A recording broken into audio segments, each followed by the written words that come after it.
historically speaking, Islam in America was a saving grace for millions of black folks.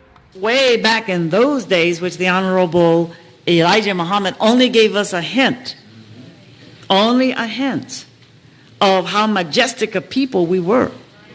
But who in the world have you ever heard quote from any historical or scholarly perspective histories that take you back into trillions of years? Did he make that up?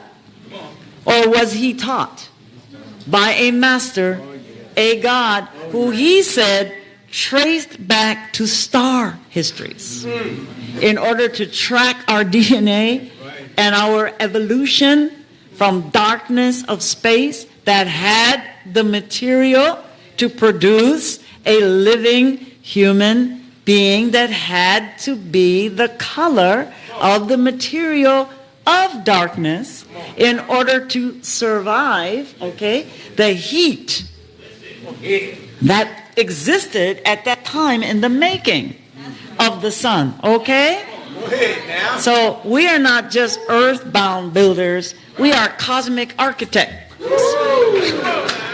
Bismillah ar-Rahman ar-Rahim. That's a profound statement, super duper profound, beyond profound, right? And I have to open up this way. It's really, for those of you who are not what we would call African American or black in America, and you watch this channel, this particular video in particular, give me some grace and bear with me to let me explain something. Black people in America, the history is a very brutal history.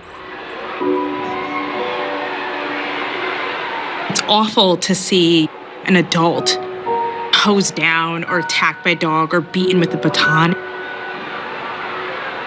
It's a completely different thing to see a 9-year-old hosed down, and really a 9-year-old who doesn't comprehend.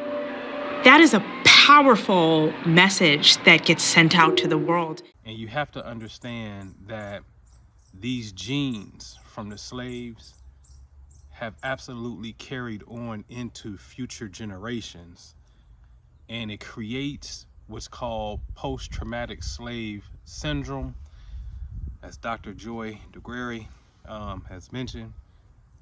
But I'll go on to say really post-traumatic slave disorder, because we're in great disorder based upon a historical event and our misperception, which is really the key, our misperception about reality and history as well. And so bear with me, because historically speaking, Islam in America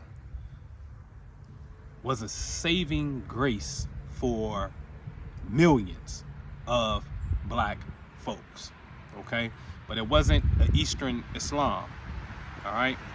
It's called a Western Islam, or what we call the Nation of Islam, all right? Now, I want to say to this magnificent pearl, this pearl of wisdom, Mother Tynetta Muhammad, peace be upon her. This is my first female teacher in Islam, so peace be upon her soul. And it was through her teachings that absolutely, without a shadow of a doubt,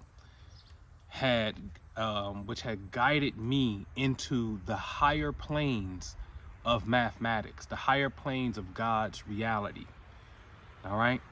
And so a lot of people, y'all may not know this though, but a lot of people inside of the Nation of Islam don't even understand her teachings, would think she was a quack and think she was spooky, because she was talking about sound vibrating and going into different dimensions and things of that nature, And so I want to elaborate on that statement that she made, because to understand the African American, the black experience, there's a good chance that if you do your DNA, which I've done mine, you go back to the continent of Africa. Duh, you're African American. Okay, no problem.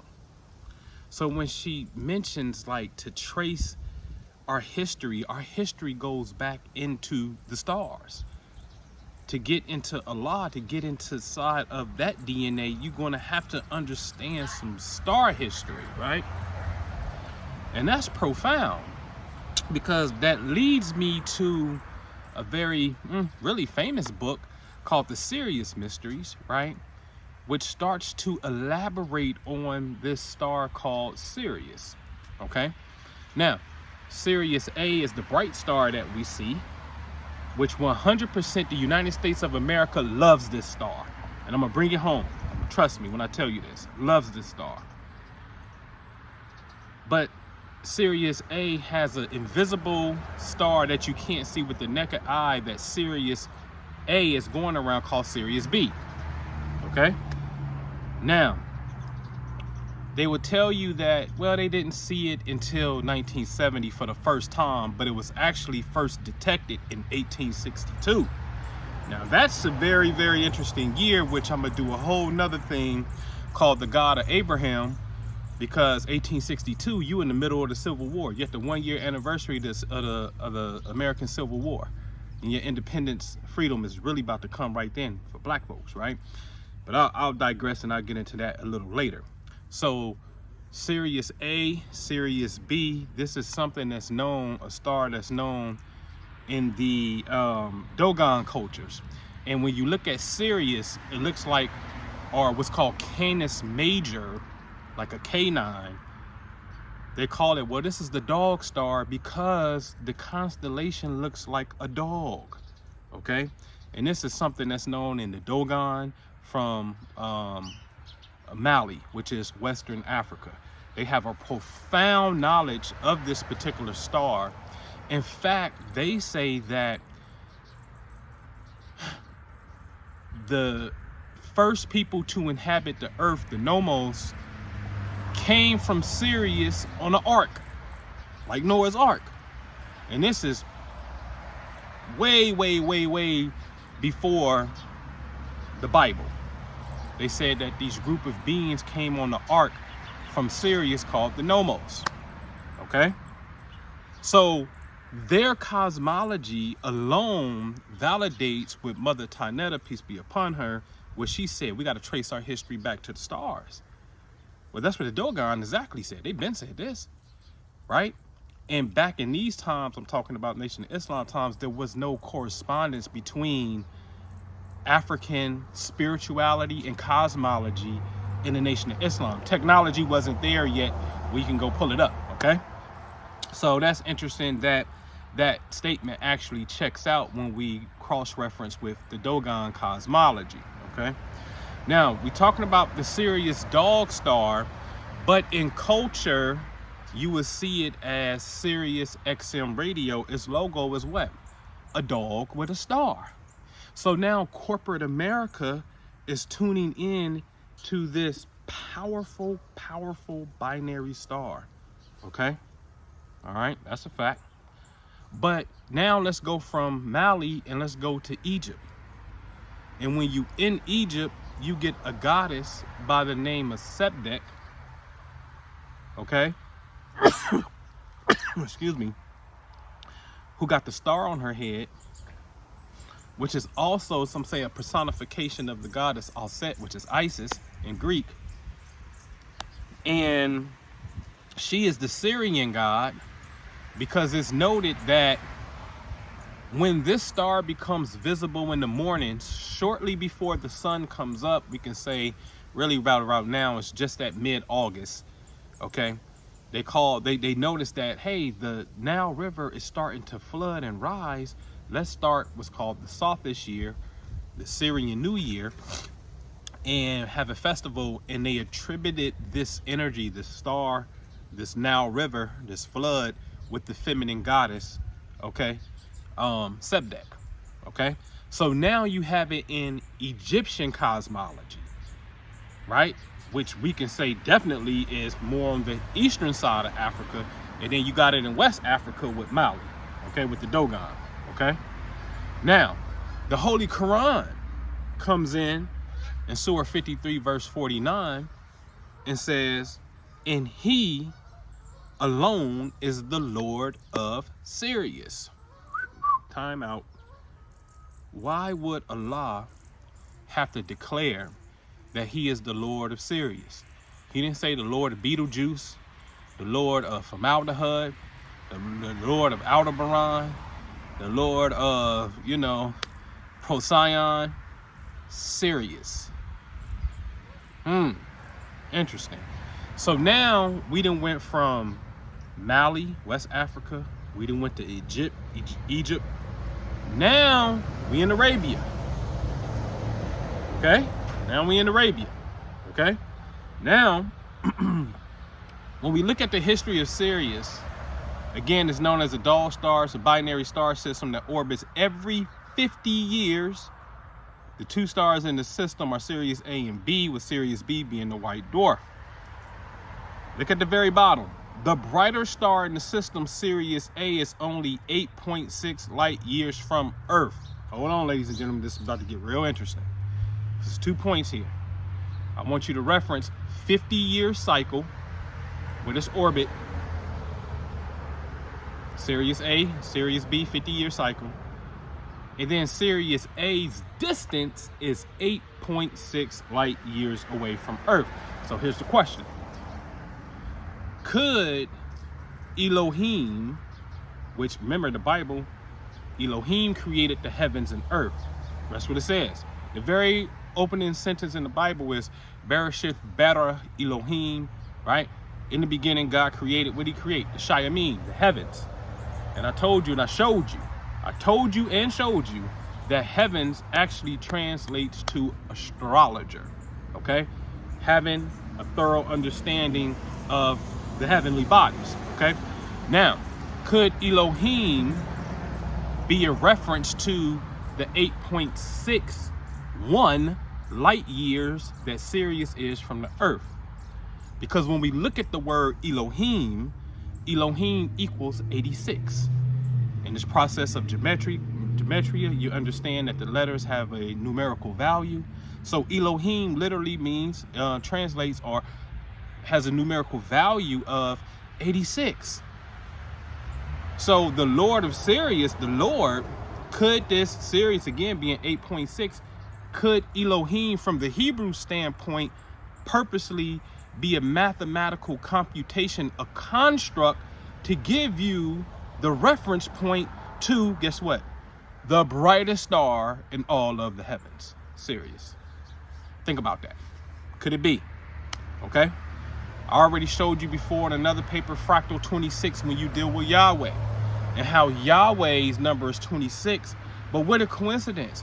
The galactic center of our entire galaxy for us is 26,000 light years away. What a coincidence that the ages, the precession of the equinoxes, right? We're in the Aquarius age for 2,160 years. The next age is going to be Capricorn, 2,160 years. The next age is going to be Sag, 2,160 years. So do 2160 times 12 to get a whole great cycle of completion of all the ages, all the signs going through an age. You get 25.9. That's 26. So you get 26,000 years in the precessional equinox, 26,000 light years in distance to the galaxy. Could Yahweh be a fractal of our space-time continuum? Could Elohim be a fractal of our connection with Sirius? So the question would become, in the Bible, why name yourself these different names? So could these different names obviously have different meanings, a different function? Just like stars have different frequencies. White stars, blue stars, and then it even translates a little bit more deeper, but I'm not going to get into that right now, okay? So just a question, okay? So again, you would see this now. Hold on. Well, let's go to chapter 86 in the Quran. Chapter 86 says, by the heaven and nightly star. By the heaven and nightly star. So wait a minute. Elohim equals 86. And by the way, the first two letters of Elohim, Aleph Lamed, is the same first two letters that you start to spell Allah with. Aleph Lam. We say Aleph Lamed in Hebrew, in Arabic, Aleph Lam. A-L. Okay? So now, the distance we saying, hold on, the distance of here to Sirius is 8.6. Well, if we go to light years, if we go to chapter 86, we see by the heaven and nightly star. You understand that? Remember, the Quran already just said the Lord is Sirius, but the distance of Sirius is 8.61 light years. In 86.1, meaning 86th chapter, the first ayat, first verse, it says, by the heaven and nightly star. Okay? So now, let me show you something, because I said, remember, I said, hey, hold on, 50, right? Remember, Sirius travels around Sirius B, they say 50 years, but we got 50 stars in our flag. Yes? You say, well, brother, that's a coincidence. No, it's not. No, it's not. Get this book right here. It's one of my favorite books I got many moons ago, called Egypt on the Potomac. Washington, D.C. in the United States of America is modern Egypt. Or I'm sorry, historical Egypt. Spiritually speaking, astronomically speaking, okay? You got to understand that, all right? So get this book, excellent book, all right? Now, on January the 1st, this is what you need to know. The Earth, as it travels around the sun, happens to be traveling in between the sun and Sirius. So you see an outline that we made of the constellation. It looks like a dog, okay? And this is January the 1st. The Earth starts to align itself in a perfect alignment with the sun and Sirius. This is, see, think about it. As you're going around the sun, pay close attention, man. Pay close attention to what I'm telling you. The Earth is traveling around the sun in a counterclockwise motion. There will only be one time of the year in which the Earth will travel in between Sirius and the sun as the Earth journeys on its circle around the sun. This only time of the year is New Year's, okay? In this little pocket right here, okay? Now, obviously, it takes some time to move through here, but this is why our New Year's is what it is. Now, rest in peace, peace be upon her soul as well. Dr. Frances Cress Welsing wrote a paper called the Isis Papers. Isis, we know, is Sebde. The temple of Philae in Egypt was constructed for a certain astronomical alignment with the star Sirius. Okay? So she broke up out of here and returned to the ancestor realm January the 2nd, 2016. Go check me if you think I'm lying. Go check it. But I just showed you on January the 1st, January the 2nd, you would be here for a little minute. The Earth was in perfect alignment with Sirius, which is the star Isis. So where did she go? It's obvious. You see, this is what you have to understand about the beauty and the mechanics of the universe. Okay? All right. So now let's go to the origin. July 4th, 1776. So you say, well, brother, our origin ain't January the 1st. It's July 4th. Okay. Do you note that the sun and Sirius are crossing that green line known as the meridian about the same time? Do you note that? You see? So 13 colonies, 13 degrees. On July the 4th, the sun is about 13 degrees Cancer. And it starts to put you almost in perfect alignment with Sirius. Hence, the continuation became what? 13 stripes. And then we evolved to 50 states, which is the 50-year revolution of Sirius. So 13 denotes the location of Sirius, And the 50 stars denotes the orbital time of Sirius. What are you talking about? So now, in the beginning, we went from Mali, Dogon, West Africa, Egypt, East Africa, Arabia, and now we in the United States. You understand that? Your Lord is omnipresent and omnipotent. He's everywhere, okay? Now, you have to understand how this translates into culture. My brother, Minister Jew, said it a long time ago. The hieroglyphics are no longer on the walls, ladies and gentlemen. They're living, walking, breathing people. So when you look at a 50 cent, 50 stars, 50 cent, he's on Stars Network, and Power is his most infamous brand. The power is in the stars. Star power. But what a coincidence. 50 Cent is born July the 6th. Is not the sun in Sirius in that straight alignment still? Yes, it is. Is he just simply, basically, an avatar of the Most High that is expressing a higher cosmological point of function to get us to understand the divinity of creation? That's the question. Ladies and gentlemen,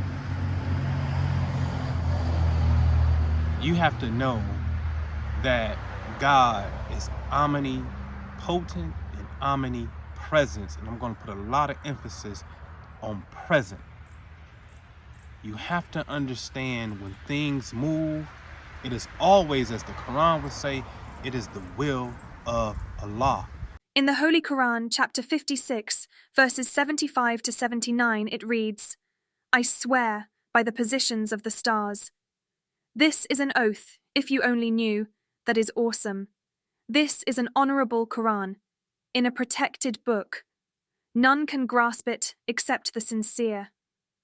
And we have to understand it in totality, okay?